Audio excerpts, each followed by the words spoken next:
Subscribe AMI and get the latest technological updates every day. Also press this bell icon so you won't miss any of my latest videos.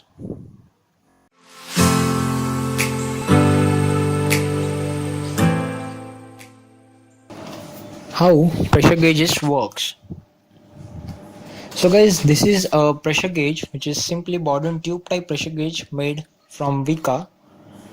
So guys, this is a Badotherm tube pressure gauge which is nothing but the mechanical pressure gauge. So pressure gauge is an instrument which measures pressure by the means of mechanical movements, and the mechanical movements gets converted into the rotary motion of the pointer. So guys, this is the animation, typical animation of a particular Badotherm tube type pressure gauge. The media enters from the socket P, goes into the BT, that is Badotherm tube. The media can be pressurized air, water, or it can be anything else. The pressurized media enters in the BT and tends to expand the BT. So the end of the BT is connected to the sector mechanism, or we can call it as the mechanical moment, by the means of this particular link, so that the mechanical moment of BT converted into the rotary motion of the pinion. So due to that rotary motion and due to that rotation, the pointer rotates and we get the reading on a scale. So guys, let us discuss the part of the pressure gauges and the specification. So guys, this is the black colored, which is known as the casing, and we can call it as a housing of a particular pressure gauge. We have got this is square socket having the threaded process connection at the bottom, which is a socket, or we can call it as a shank. So guys, this is the C-shaped Badotherm tube. Normally we can call it as BT, which is typically welded to this socket. That is, the welding has to be carried out. That is the welding of the BT and socket. We have got this particular assembly of movement. That is we can call it as a sector mechanism as well. Then upon that moment, the dial is getting fixed. This is the white colored dial having the letterings on it by the means of this dial screws. Okay, and upon that dial, our pointer get fixed particularly.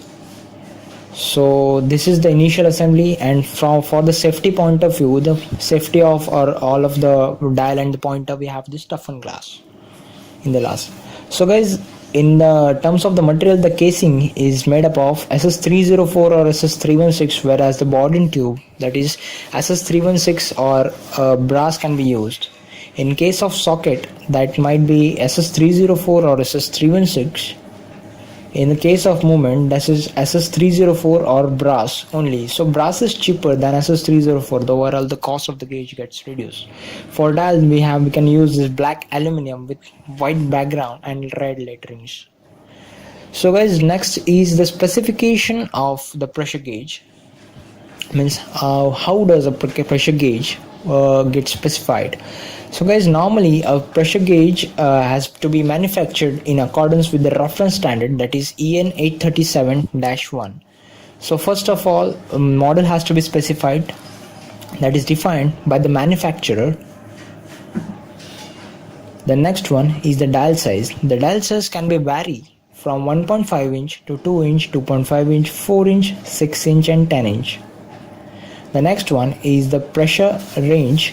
So for a particular pressure gauge, the pressure range is very important. So for this pressure gauge, it can be in the kg per centimeter square, or it can be in the bar as well. So these two are also same. Actually, the slightly differences there. It can be also in the PSI also. It can be in the smaller ranges, like the low pressure ranges, that is millibar and mmWc, which is millimeter of water column. So guys, sometimes the requirement is like MPa, so which is specialized dial. So guys, this is the standard range table which shows all the ranges which is in the PSI from 15 PSI to 20,000 PSI. It's shown. The next one is the kg per centimeter square or bar, that is from 1 to 1000. We have ranges in the bar. In a kilopascal as well, we have this from 100 to 10,000, that is 100 to 61 lakh kilopascal. We can also provide in the vacuum ranges, that is -1 to 0, also in compound also. The next one is the type of mounting. So guys, the type of mounting in this particular gauge shown, which is nothing but the direct bottom mounting. So the fluid enters from the bottom as well as it can be in the back entry. So guys, this table indicates all the types of the mounting. The first one, A, which is nothing but the direct bottom entry. B, specified the back flange, which is the flange like 3-hole panel gets welded to the casing, back of the casing, which is nothing but the direct bottom. Second one is the back entry. C is the back entry, which is the center back entry. D is the having the 3-hole panel, that is on the front panel, back entry. F is the like the U clamp is provided, that is with the bracket. G is suitable for the dial size of 4" and 6", which is eccentric back entry. H also suitable for 4" and 6", which is the 3-hole panel, that is the front panel eccentric back entry. And J is the flush flange, that is the U clamp with bracket, which is also having the eccentric back entry. So guys, this all are the nothing but the mountings.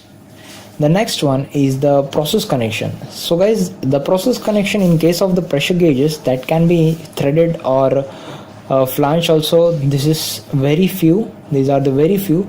So guys, this is the this is the basic requirements, or we can call it as the basic specification of the pressure gauge. So that might be the specialized requirement, such as in the material specification also.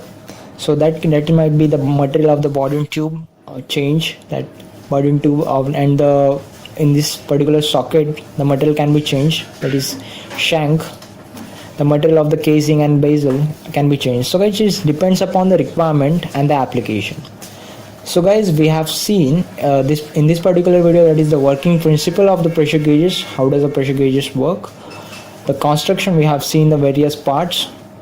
Also we have seen the specification, that is the range and dial size and everything.